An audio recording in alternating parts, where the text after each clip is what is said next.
ပါရှင်ဒီမှာဝါနေဝင်လာခဲ့ Clarins ဒီရဲ့ night cream လေးကိုအမောင်းဆုံးလုပ်ကြည့်မယ်ဒါကတော့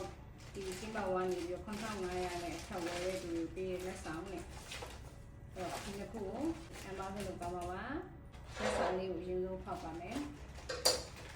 ဒါပါလေးလေဆိုတော့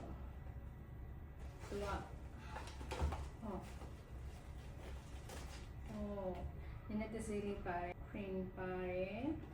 night cream ပါတယ် scrub ပါတယ်ဒါတော့နှင်းဝင်လာတဲ့ခါဒါဝယ်ပြတဲ့ကြောင်းရလဲသူကဘတ်9000မှုဝယ်ရင်းနဲ့3000 cash back တော့မပေးဘူးတော့ပစ္စည်းဝယ်ရမယ်တဲ့ဆိုတော့9000ကအမြင့်ရဲ့အိတ်ကလေးဝယ်ရင်းနဲ့ပြည်သွားတယ်ပြည်သွားတော့3000ရတယ်3000ရတဲ့ခါမှာဘာဝယ်ရမှမသိရနဲ့ လိုက်ရှာကြည့်ရင်းနဲ့ဒါလေးပေါ်လိုက်မယ်ဆိုပြီးတော့ဝယ်ရ25% tax ရနေတာဘယ်လောက်နဲ့ရခဲ့လဲဆိုတော့2600ပဲထပ်ပို့ပေးပြီးတော့ဒါလေးရခဲ့ပါတယ်2600ပဲထပ်ပို့ပေးရုံနဲ့ရခဲ့တယ်ဆိုတော့မစိုးဘူးเนาะ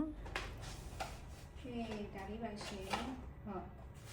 အဲ့ဒီမျိုးပုံမှန် normal price ဆိုရင်တော့9500ရှိပါတယ်ပပနဲ့ခီးတော့တဲ့ခါတိုင်းတည်တော့လို့ရပါတယ်ဒီ cream night cream လေးပါ50ပဲပါဒါလေးကို2600ပဲထပ်ပေါင်းပေးပြီးရခဲ့တာပါဒါလေးပြင် travel set လေးလည်းပါပါတယ်ဒီ travel set လေးကလည်းလက်ဆောင်ရတဲ့ set လေးပြင်မဲ့တော်တော်လေးကိုသုံးဝင်တဲ့ set လေးပါအမျိုးအစားအစုံပါတယ်ပပနဲ့လည်းတည်တော့လို့ရတဲ့အိတ်ကလေးလည်းပါပါတယ်လူချင်တာလေးပြဝင်နေရတယ်လေပြောမိရောရှင်